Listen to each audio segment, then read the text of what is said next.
నమస్తే అండి. నమస్తే సార్. ఈ మాజీ సిఐడి చీఫ్ సంజయ్ ఒకళ్ళు దళితుడు ఈయన. అంటే ఆయన వాళ్ళ తండ్రి ఆయనకి పెట్టిన పేరు చూడండి, సంజయ్ రాణా అని చెప్పి నార్త్ ఇండియా నుంచి బ్రిటిష్ వాళ్ళని ఎదుర్కొన్న ఒక వీరుడి పేరు అది, సంజయ్ అనేది. ఆ తండ్రి ఆ పేరు పెట్టుకున్నాడు వీడికి.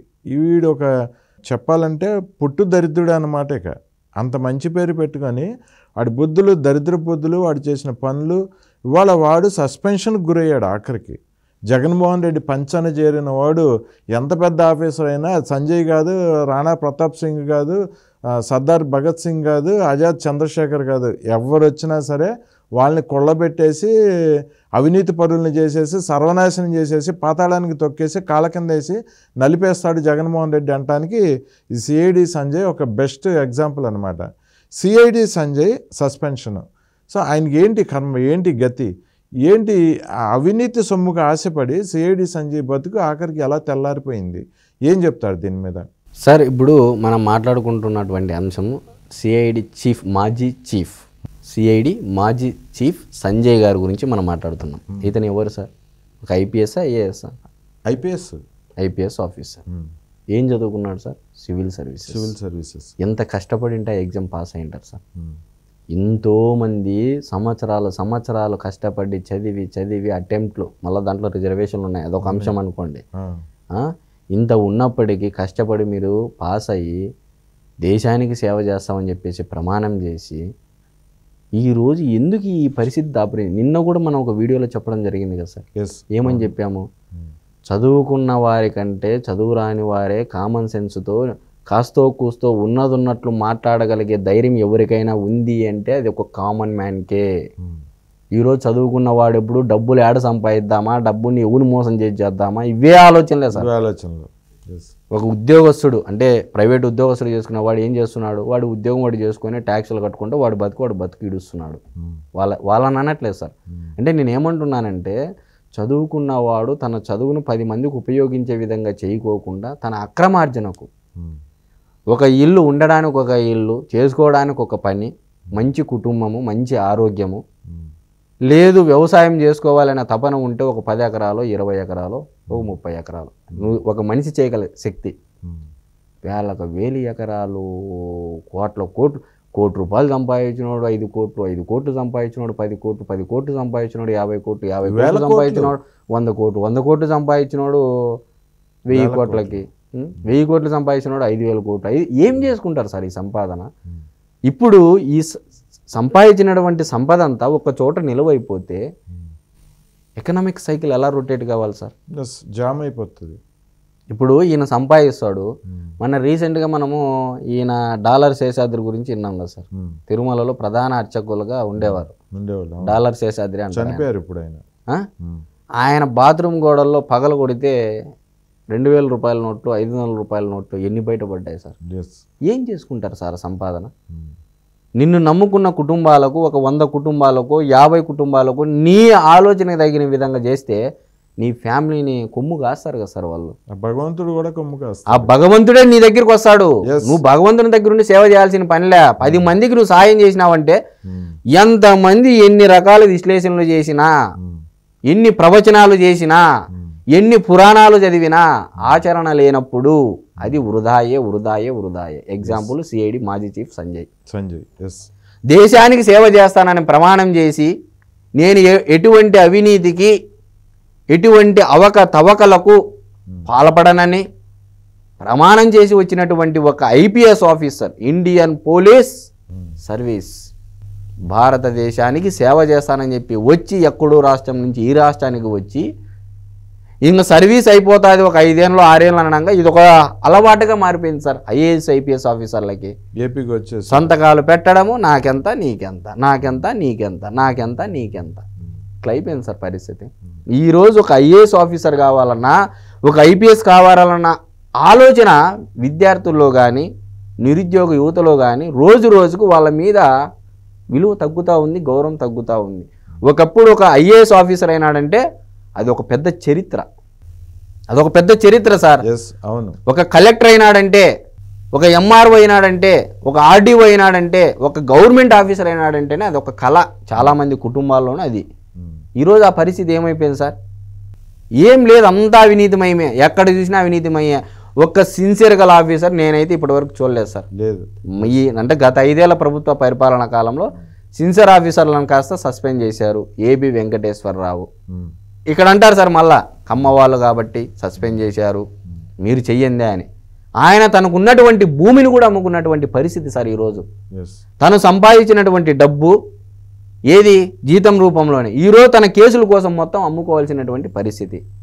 ఈరోజు సిన్సియర్గా పనిచేస్తే ప్రజలు ఆడ గుర్తిస్తున్నారు, నాయకులు ఆడ గుర్తిస్తున్నారు, ఒక పోస్టింగ్లు ఇచ్చే వాళ్ళు ఆడ గుర్తిస్తున్నారు సార్ సిన్సియర్గా పనిచేసే వాళ్ళని. జగన్మోహన్ రెడ్డి అలాగే హింస పెట్టాడు ఆయన్ని. ఈరోజు అదే ఒక్కసారి ఏబి వెంకటేశ్వరరావు గారు ఒక్కసారి జగన్మోహన్ రెడ్డి గారికి లొంగితే డీజీపీ కూడా అయిపోయేవాడు. మరి ఆయన లొంగనందుకే కదా సార్ ఈరోజు ఆయనకి అన్ని తిప్పలు. మరి ఏమైపోయింది? నీతి నిజాయితీతో ఉన్నటువంటి పరిస్థితి.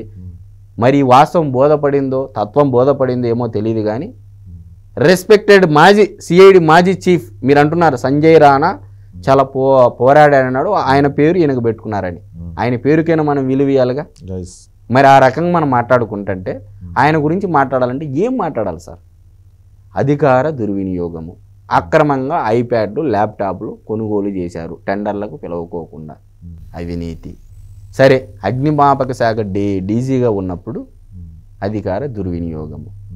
ఇంకేం మాట్లాడతాం సార్? వీళ్ళు డ్యూటీలోకి వచ్చేటప్పటికే ప్రమాణం చేసి వచ్చింటారు, మేము డ్యూటీలోకి చేరిన తర్వాత విలువలు విశ్వసనీయతలు మంచి.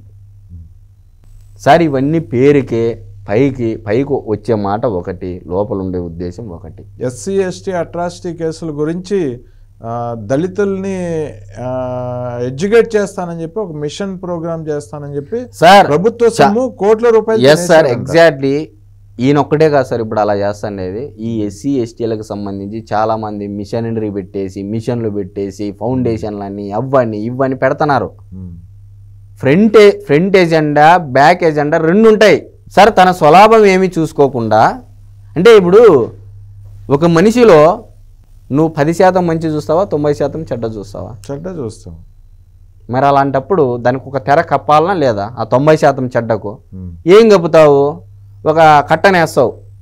నేను ఎస్సీ ఎస్టీలకు సంబంధించి బడుగు బలహీన వర్గాలకు సంబంధించి సేవ చేయడము, చైతన్యవంతులను చేయడము, ఇది ఏంది ఆయన ప్రజలకు చూపించేది ఫ్రంట్ ఎజెండా. ఇది బ్యాక్ ఎజెండా ఏం చేస్తాడంటే అది ఇది కోట్ల రూపాయలు దోచేసుకున్నాడు. ఇదే ఇప్పుడు దానికి అప్పచెప్పాలి అంటే తెర మీద ఒకటి, తెర వెనుక ఒకటి.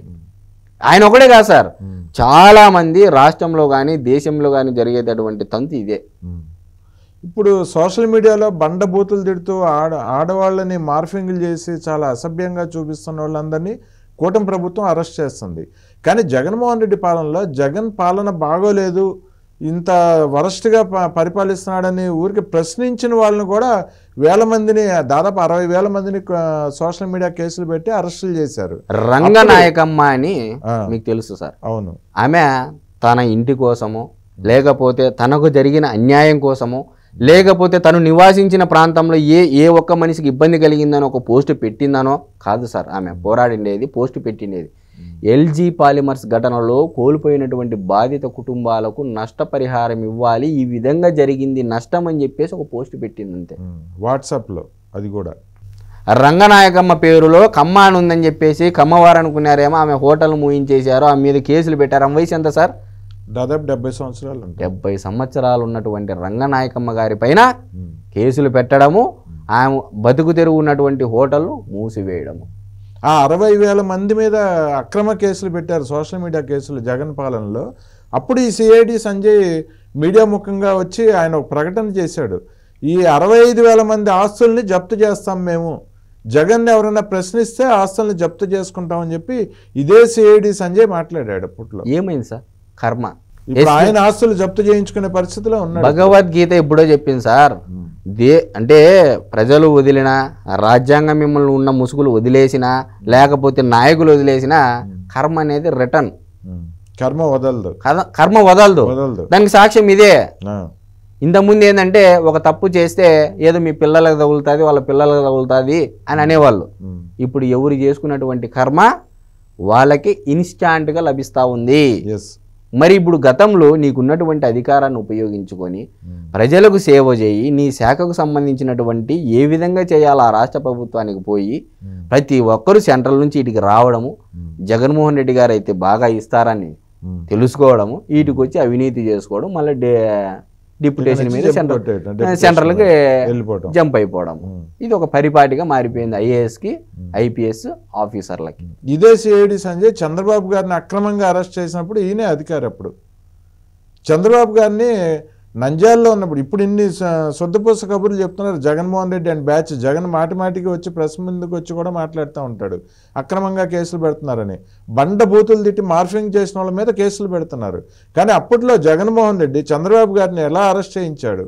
ఏ ఒక్క ఆధారం లేకుండా నంద్యాల నుంచి ఆయన ఈడ్చుకొని తీసుకెళ్లి రాజమండ్రి జైల్లో పెట్టి అక్కడ దోమలు కొడుతున్నాయంటే దోమలు కొట్టకపోతే రంభావరసులు వచ్చి కొడతారా అని, చలేస్తుంది కొంచెం వేడి నీళ్ళు కావాలి స్నానానికంటే వేడి నీళ్ళు కూడా ఇవ్వకుండా అక్కడ ఒకడు ఉన్నాడు ఆ జైలరు కిరణ్ కుమార్ రెడ్డి అని, వాడిని అడ్డం పెట్టుకొని చంద్రబాబు గారిని హత్య చేయించిన కుట్రలో ఈ సిఐడి సంజయ్ కూడా భాగస్వామి. అప్పట్లో ఏం చెప్తారు? పరోపకారాయ పుణ్యాయ పాపాయ పరపీడనం. ఎస్, పరోపకార పుణ్యాయ పాపాయ పరపీడనం.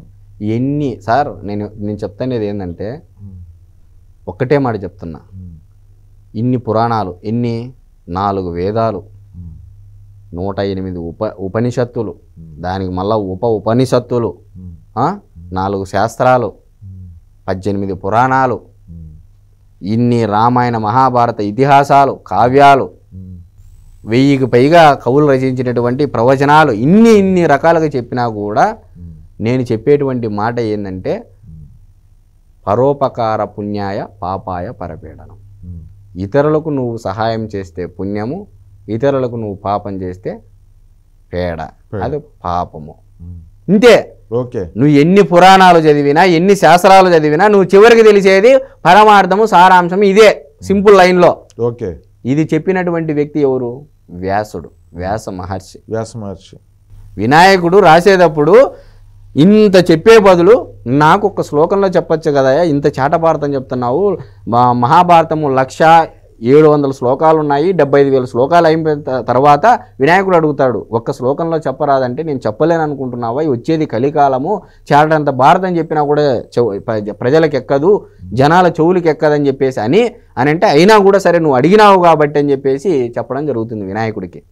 చెప్తే నువ్వు అడిగినావు ఒక శ్లోకమని, నేను అర్ధ శ్లోకం ఒక లైన్లోనే చెప్తానని చెప్పి చెప్తాడు సార్. పరోపకార పుణ్యాయ పాపాయ పరపీడనం అని. ఇంకా ఇది అర్థం చేసుకుంటే ఎవడు ఏ తప్పు చేయడు, నలుగురి సహాయం చేస్తారు, ఇతరులకు ఉపకారం చేయకపోయినా అపకారం చేయకూడదని పెద్దలు ఎప్పుడో చెప్పారు. మరి నువ్వేం చేసావు? ఇప్పుడు నువ్వు బతికిన బతుకంతా ఇప్పుడు బూడిదలో పోసిన పన్నీరు అయిపోయా. ఇప్పుడు నువ్వు ఎన్ని కోట్లు పెడితే నీకు గౌరవం వస్తుంది, ఎన్ని కోట్లు పెడితే నీకు వాల్యూ వస్తుంది, విలువ వస్తుంది. వాల్యూను విలువ లేకపోతే సార్ ఇప్పుడున్నటువంటి పరిస్థితుల్లో ఐఏఎస్ ఐపీఎస్ ఆఫీసర్లు అంటే విలువే లేదు. గ్రామ స్థాయి నుంచి వీఆర్ఓ నుంచి మొదలు పెడితే జిల్లా మేజిస్ట్రేట్ కలెక్టర్ వరకు తిరుగుబాటు ప్రతి ఒక్కరు ఎదుర్కోవాల్సి ఉంటుంది. మీరు ప్రతి ఒక్కదానికి లంచం తీసుకుంటే, మీరు ప్రతి ఒక్క పనికి ఈ నాన్సుడు వ్యవహారం ఆడితే ప్రజల్లో అసహనం అంటే ఆ పేషెన్స్ తగ్గిపోయి ఏ రోజైతే తిరుగుబాటు వస్తుందో ఆ రోజు నాయకులు కూడా ఏం చేయలేరు సార్. చట్టాలు, నాయకులు ఎవరు ఏం చేయలేరు. ఒక ఎంఆర్ఓను తెలంగాణలో కాల్ చేశారు పెట్రోల్ పోసి. ఏంది, తనకున్నటువంటి భూమిని, తనకున్న అధికారాన్ని ఉపయోగించుకొని చేసినందుకు తెలంగాణలో ఒక ఎంఆర్ఓని ఏం చేశారు తెలిసిన సార్? పెట్రోల్ పోసి పట్టపగులు కాల్ చేశారు ఎంఆర్ఓను, తగలబెట్టారు. అది ప్రజల్లో ఆ రకంగా ప్రెస్టేషన్ వస్తే ఈసారి కాల్చేది గీల్చేది ఏమి ఉండదు. ఖండాలుగా ఏం జరుగుతాయో అంటే ప్రజల్లో రోజు రోజుకు అసహనం పెరుగుతూ ఉంది అధికారులు ప్రవర్తించేటువంటి తీరు. అది ఎవరైనా కావచ్చు సార్, ప్రజలకు. అందుకే చంద్రబాబు నాయుడు గారు చెప్తా ఉంటారు, ప్రజల్లో తిరుగుబాటు వస్తుంది, జాగ్రత్త, మీరు తప్పుదో వెళ్తున్నారు అధికారులు, మీకు 35 ఏళ్ళు సర్వీస్ ఉందని ఎన్నిసార్లు చెప్పింటారు సార్ ఆయన? ఆ మాట అంటే మళ్ళీ వాళ్ళకి కోపం చంద్రబాబు నాయుడుకి. అందుకనే వాళ్ళు సపోర్ట్ చేయరు, ఓట్లు కూడా వేయరు. ఒక్కసారి అదే చంద్రబాబు నాయుడు గారు ప్రజల్లారా మీ పని మీరు చేసుకొని వెళ్ళండి అనండి, అప్పుడు వీళ్ళు చంద్రబాబు నాయుడు గారి దగ్గరికి వెళ్తారా, ప్రజల దగ్గరికి వెళ్తారా? నేను అడుగుతా ఉన్నాను సార్. ఇదే చంద్రబాబు నాయుడు గారు ఒక పిలుపు ఇచ్చారనుకోండి రాష్ట్రం మొత్తం మీద, మీకు ఏ అధికారి అయితే మీకు నష్టం చేశారో, మీకు ఏ అధికారి అయితే మిమ్మల్ని ఇబ్బంది పెడుతున్నారో మీ ఇష్టం వచ్చినది మీరు చేసుకోండి అని ఒక్కసారి పిలిపి ఇవ్వమనండి. ఎస్, వీళ్ళు ఎవరికి పోయి మరబెట్టుకుంటారు అప్పుడు? చచ్చినట్టు బాబు గారి దగ్గరికి వెళ్తారు మళ్ళీ. కాదు సార్, చంద్రబాబు నాయుడు గారు అంటే నచ్చదు. చంద్రబాబు నాయుడు గారు మీకు రాగానే డిఏలు టీఏలు అన్ని ఇవ్వాలా, మా బకాయిలు చెల్లించాలా, అన్ని చేయాలా. అని జగన్మోహన్ రెడ్డి గారు వచ్చినప్పుడు ఏమో 5 ఏళ్ళు మాకు జీతం ఇస్తే చాలు, మాకు జీతం ఇస్తే కనీసం జీతం టైం మాకు జీతం టైంకి ఇస్తే చాలని జగన్మోహన్ రెడ్డి గారు ఉన్నప్పుడు అంటారు. ఒక నెల లేట్ అయినా పర్వాలేదు, నెల లేట్గా అయినా ఇవ్వండి. జగన్మోహన్ రెడ్డి గారు 5 ఏళ్లలో 10 లక్షల కోట్ల రూపాయలు అప్పు చేశాడనేది మాట్లాడరు, అది అడగరు. అయ్యా కొత్తగా వచ్చినాడు జగన్మోహన్ రెడ్డి గారు, మాజీ సీఎం, అప్పులు చేసి పెట్టిపోయినాడు. ఆయన నిలదొక్కోవడానికి ఒక 6 నెలలు సంవత్సరము టైం పడుతుంది, మనం ఓపిక పడదామని ఎవరికైనా ఉందా సార్ ఈ రోజుల్లో? అంతా సార్ నిజంగా ఆయన పెద్ద ఆయన కాబట్టి ఈ రాష్ట్రాన్ని మోస్తున్నాడు. కానీ ఇంకో ఇదే మాట పవన్ కళ్యాణ్ గారు చెప్పారుగా, ఆయన కాబట్టి ఆయన అనుభవంతో ఇన్ని పథకాలు రాగానే ఇన్ని లక్షల కోట్లు అప్పు చేసినా తెలివిగా మేనేజ్ చేస్తున్నాడు కాబట్టి, ఆ శక్తి ఉంది కాబట్టి చేస్తున్నాడు, కానీ ఇంకో రైంటి చేతులు ఎత్తేవాళ్ళు అని. ఇది సార్, ఇవన్నీ చూసైనా తెలుసుకోవాలి, సిగ్గు తెచ్చుకోవాలి. సిఐడి సంజయ్, మాజీ సిఐడి చీఫ్. సో ఆయన జీవితాన్ని ఎగ్జాంపుల్గా తీసుకొని అధికారులందరూ మసలుకోవాలని చెప్పి కోరుకుంటున్నాం. Yes sir. ఓకే అండి, థ్యాంక్ యూ అండి.